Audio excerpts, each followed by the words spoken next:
কড়াইয়ের মধ্যে অল্প একটু তেল দিয়ে হাফ কাপ মতো চিকেন দিয়ে একটু নাড়াচাড়া করে নিয়েছি। তার মধ্যে দিয়ে দিলাম একটু নুন আর দিয়ে দিলাম একটু গোলমরিচ গুঁড়ো। তারপর আবারও খুব সুন্দর করে ভেজে নিয়েছি। তারপর দিয়ে দিলাম এক মুঠো পেঁয়াজ কুচি, গাজর কুচি আর দিয়ে দিলাম একটু ক্যাপসিকাম। তারপর আবারও সবজির সাথে চিকেনটা ভালো করে ভেজে নিয়েছি। তারপর দিয়ে দিলাম স্বাদ মতো নুন আর একটু গোলমরিচ গুঁড়ো। তারপর আবারও সবজিগুলোর সাথে চিকেন খুব সুন্দর করে ভেজে নিয়েছি। দিয়ে দিয়েছি কাঁচা লঙ্কা কুচি আর আদা রসুন বাটা। তারপর সব কিছু আবার একসঙ্গে ভেজে নিয়েছি। আর প্রথম থেকে কিন্তু গ্যাসের আঁচটা একদম লোতে আছে, মিডিয়ামে আছে। তারপর একটা ডিম দিয়ে ডিমটা ভালো করে ভুজিয়া করে নিয়ে সব কিছুর সঙ্গে ডিমটা মিশিয়ে দিলাম। তারপর দিয়ে দিলাম একটু গ্রিন চিলি সস, 1 চামচ সয়া সস, 1 চামচ ভিনিগার আর দিয়ে দিলাম 2 চামচ মতো টমেটো সস।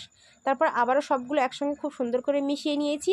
তারপর অল্প একটু এখানে পানি দিয়ে পানিটা ভালো করে যখন একটু ফুটে একদম গাঢ় গাঢ় ভাবটা চলে আসবে, তখনই আগে থেকে সিদ্ধ করে রাখা পাস্তা আমি দিয়ে দিয়েছি।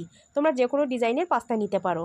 তারপর পাস্তা দিয়ে খুব সুন্দর করে সব কিছু একত্রে মিশিয়ে নিয়েছি। তার মধ্যে দিয়ে দিলাম অরিগানো আর দিয়ে দিলাম একটু চাউমিন মশলা। তোমরা যে কোনো মশলাটা ব্যবহার করতে পারো। তো এইভাবে চিকেন এগ দিয়ে পাস্তা একবার তোমরা বানিয়ে খেতে পারো, খেতে দারুণ টেস্টি ছিল। আর উপর থেকে টমেটো সস দিয়ে আমি এইভাবে সার্ভ করেছিলাম। ভিডিওটা ভালো লাগলে প্লিজ বেশি করে শেয়ার করে দিও আর আমার চ্যানেলটা সাবস্ক্রাইব করে ফেসবুক পেজটা ফলো করে রেখো। আল্লাহ হাফেজ।